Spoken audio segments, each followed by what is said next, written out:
pyroclastic noise. This asset built on the work of Jerry Tessendorf.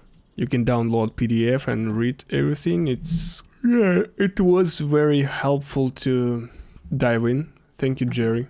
In terms of controls, let's create it from scratch.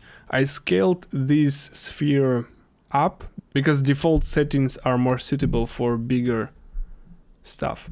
You have ability to subdivide your mesh right here, and this is how you can see the effect in more details. Let's crank the amplitude. Frequency is uniformed, and this is a lot of layers of turbulent noise with a simplex noise inside. It's not very complicated and with absolute values, without negatives, and this is how you have this kind of a pyroclastic effect. I think we can call it like that. And also, on top of this base layer, we can have more layers, which is additional layers. This is the first, layer A. Layer B will work in places where previous layer was active. But to see the effect, you have to subdivide the mesh.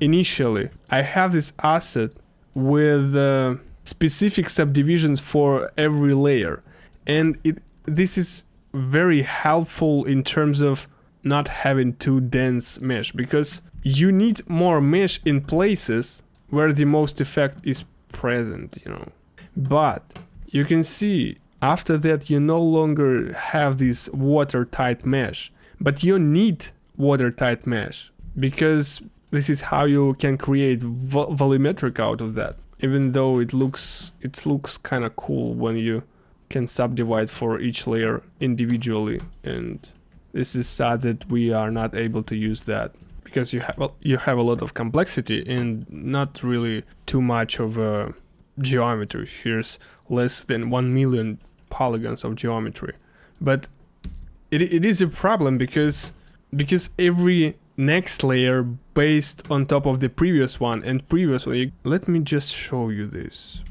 Because of that, I also made this pyroclastic noise SDF to work with SDF, but it turned out I kind of polygonal version is kind of more interesting for me personally.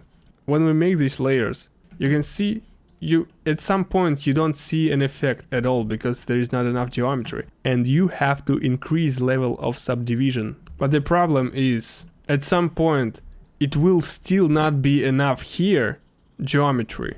And you will have a lot of geometry in places where you don't need it at all. But you have watertight mesh. This is a trade-off. Just create VDB out of it, so VDB from polygons. And then we can convert this VDB to polygons or make fog VDB or anything. This is pyroclastic noise. Inside of this node, we measure curvature. This effect is based on curvature.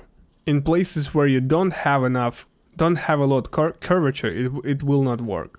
And in places where you have more curvature, it will work. To be honest, I made it really long time ago. For anyone who interested, you can check this out. It's not overly complicated thing. And this is the layers. When layers zeroed out, they will not have any effect on the stream. You just have it switched off, and because of that it's pretty fast. Useful thing if you are making clouds like me. Go ahead and make your own.